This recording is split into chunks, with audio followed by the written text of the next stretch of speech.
Hey guys, I got a treat for you today. Today we're going to talk about a show that is loud, but also pretty cool because it has some awesome fight scenes and a pretty good backstory, and that show is DBZ. But not just DBZ, we're going to talk about which fighter is the most powerfulest out of these three. Yamcha, Tien, and Krillin. And if you're wondering, my favorite of those characters is Yamcha. I like him. He's the most human. I also like his scars. But he's also funny, and I do like the Wolfang Fist technique a whole lot. Even though it was only used in Dragon Ball and not Dragon Ball Z. But I'm getting off subject. So let this talk begin. So the first of those fighters that we're going to talk about is Yamcha. So let's find the last time he actually fought.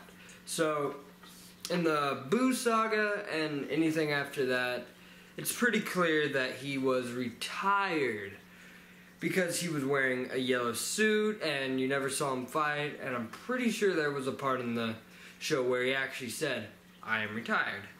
Alright, yes. So the last time he actually fought was in the Cell Saga and the Cell Games.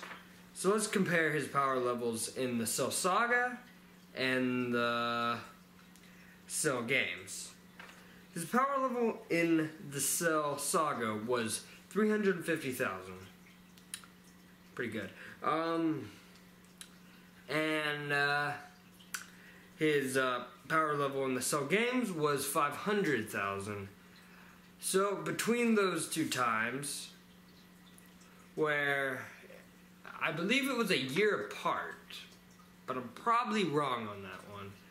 But 500,000 minus 350,000, that's 150,000. So, yeah, between that time he gained 150,000 more power. So, that's good. And keep what I just said in mind about his power level and how it has increased between the Cell Saga and the Cell Games. And remember, it's 150,000. It went from 350,000 in the Cell Saga, and then when it was the Cell Games, his power level was 500,000. And keep aware that he was training for the Cell Games. So yeah. Alrighty, on to the next fighter. Now let's talk about Tien. His power level in the Cell Saga was 500,000, and by the time it was the Cell Games and he trained a little, and who trains like that, be honest, and by the time it was the Cell Games and he trained a lot actually, his power level increased from 500,000 to 800,000, so a 300,000 increase in power. So, cool. But now let's compare Tien and Yamcha. So, it's pretty clear who's the most powerfulest out of Yamcha and Tien. So, in the Cell Saga, Yamcha had 350,000. That was his power level. And then Tien, his power level during the Cell Saga was 500,000. Who wins? Tien. The Cell Games, Yamcha's power level was 500,000. Tien's was 800,000. So who wins? Tien. But we're not done yet. We are not done yet. So who gained the most power between the Cell Saga and the Cell Games? Who gained the most power? Who was able to increase their power the most? Yamcha or Tien? Well, 500,000 minus 350,000, 150,000 increase. And then 500,000 to 800,000, that was a 300,000 increase. So let's do the math. Tien wins again. And he gained twice the amount of power that Yamcha did. And yeah. So who wins? Tien wins. But what about Krillin? So what about Krillin? Well, Krillin's power level was not actually shown in the websites that I looked at. For the Cell Saga, they didn't show his power level, and for the Cell games, they didn't show his power level. So that sucks. But he didn't really fight in those sagas as much as Yamcha and Tien did. He didn't really gain as much power, so he wouldn't be on there, and I can get why. He didn't do much at all. So that sucks. But we can still find out if Krillin is more powerful than Yamcha and Tien.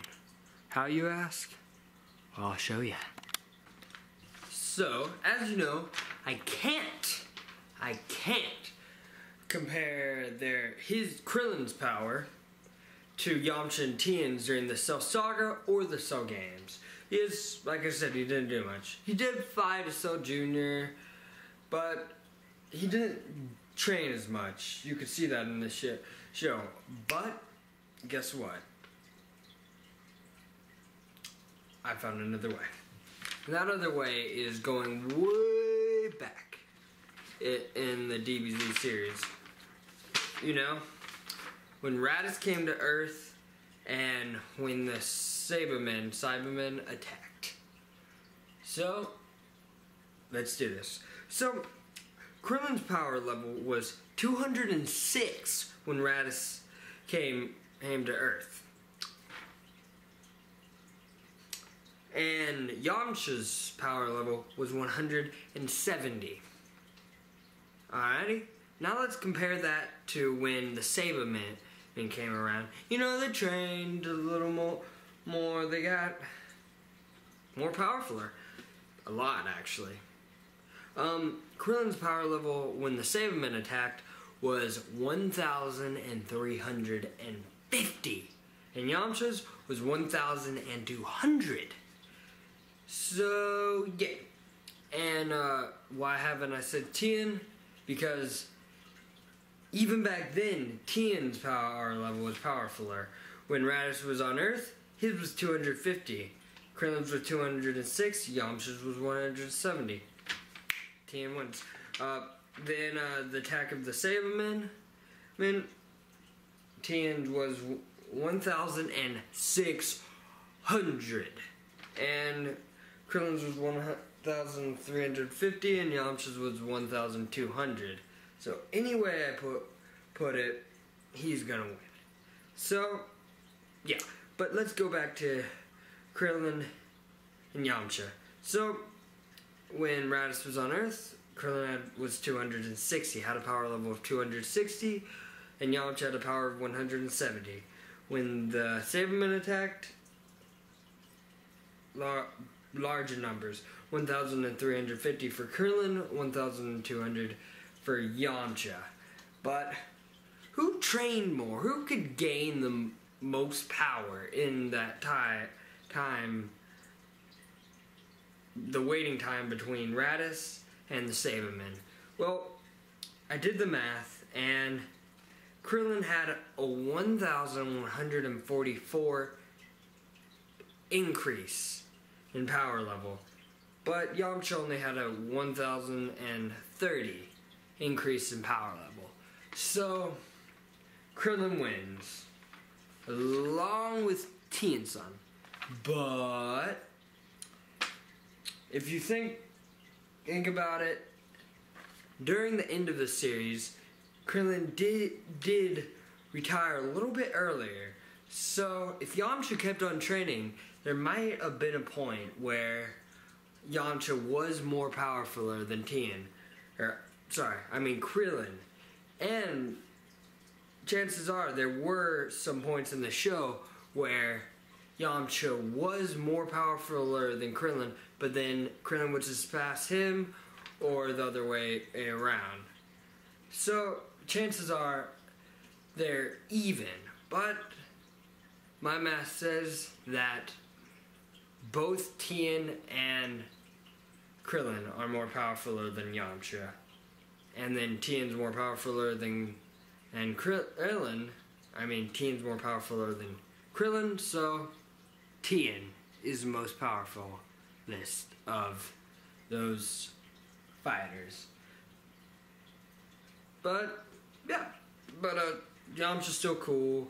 He has good character, and he's has some cool moves, and he has a Wolf Fang fist attack, and that's such a cool attack.